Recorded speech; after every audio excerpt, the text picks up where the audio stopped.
Update quick count atau hitung cepat Pilkada DKI 2017 kembali kami akan informasikan kepada Anda sudah seberapa jauh perolehan suara dari ketiga pasangan calon. Kita lihat dari 60,6% suara yang masuk saat ini pertarungan antara pasangan calon atau pasangan Ahok Jarot. Kita lihat berada di 43,49% memperoleh suara, sementara Anies Sandi 39,55%. Kembali kita lihat pasangan nomor urut 1, AHY dan Silvi,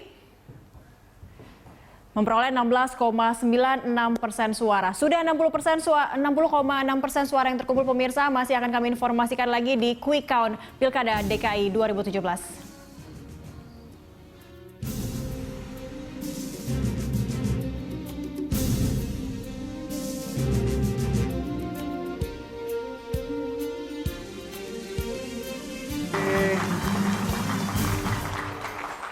Kembali di live hitung cepat Pilkada DKI Jakarta 2017 masih bersama Prof. Hamdi Muluk, masih ada Mas Edi, Mas Eriko dan juga Mas Ferry.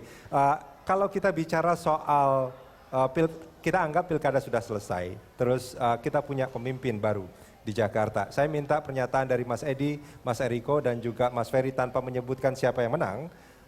Apa yang harus dilakukan, karena kalau kita melihat visi, misi, dan programnya ini kan sebetulnya ada yang terukur, ada yang tidak ada ukurannya di sana. Tapi masyarakat pengen tahu, kira-kira 100 hari mereka ini bertugas sebagai gubernur dan gubernur, apa yang harus dilakukan? Saya dulu? Ya. Pertama, melihat hasil yang sudah keluar begini, saya ingin mengucapkan selamat kepada KPUD DKI yang telah menyelenggarakan pilkada ini dengan baik, termasuk petugas-petugas TPS yang pada hari bekerja. Oke. Kedua, seluruh yang tadi saya sampaikan, seluruh program yang telah diajukan, yang telah dijanjikan oleh calon gubernur yang kelak akan terpilih, itu wajib ya tunaikan. Itu merupakan kewajiban yang bersangkutan dalam 100 kepada hari rakyat. pertama, apa yang harus dilakukan? Dalam 100 hari pertama, buatlah program prioritas. Program prioritas dan logikanya yang quick win saja, yang bisa menghasilkan dan bisa mendapatkan respons yang positif dari warga. Baik, terima kasih Mas Edi. Mas Eriko singkat saja. Ya, kalau dari kami tentunya meneruskan dari gubernur yang sekarang. Karena memang semua programnya sudah on track. Sebenarnya kenapa kita ingin periode berikutnya? Karena untuk menuntaskan hal ini. Seperti MRT, LRT dan juga masalah banjir semua. Sebenarnya hanya tinggal meneruskan dan finalkan, maka nanti akan dirasakan oleh masyarakat DKI Jakarta pada tahun 2018-2019. Baik, terima kasih Mas Eriko. Mas Ferry, 100 hari. Yang pasti pertama kalau insya Allah Mas Anies dan Bang Sandiaga Uno jadi gubernur dan wakil gubernur di DKI Jakarta, yang pertama kali adalah membangun lagi komunikasi dengan legislatif, dengan DPRD DKI yang selama ini kurang baik. Kita perbaiki komunikasi itu, karena dengan komunikasi yang baik antara eksekutif dengan legislatif di DKI Jakarta, insya Allah program-program yang sudah direncanakan bisa dilakukan dan kemudian ditambahkan dengan program-program prioritas. Tetapi tambahan satu lagi, kalau ini kita kan putaran kedua dengan rentang selisih dengan incumbent, rasanya kemudian kita meyakini, dan apalagi kalau misalkan pasangan calon nomor 1 nanti memberikan dukungan kepada kita Mas Anies dan Mas Sandi di putaran kedua bisa menang. Kita nggak bahas itu, kita nggak bahas itu. Oke, Prof. Hamdi, silakan. Ini di awal tadi Prof. Hamdi bilang kalau angkanya 60-70 ini hampir dipastikan akan stabil. Nah sekarang sudah lebih dari 64%. Bagaimana membacanya? Kemungkinan kalau lihat secara metodologi ini tingkat stabilitas suara memang sudah mulai agak stabil. Jadi kalaupun akan berubah itu nggak banyak.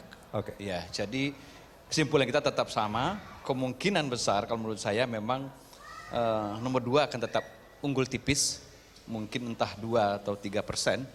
Ya nomor 3 dan nomor 1 ya tidak nambah lagi. Jadi putaran kedua memang akan diikuti paslon 2 dan 3. Baik, terima kasih Prof. Hamdi Muluk dan juga ya bagi para hadirin di sini dan juga pemirsa di rumah, ini bukan hanya siapa yang terpilih nanti harus menunaikan janjinya, tapi kita yang memilih bukan hanya memberikan suara, tapi juga patut menagih janji kepala daerah yang akan terpilih.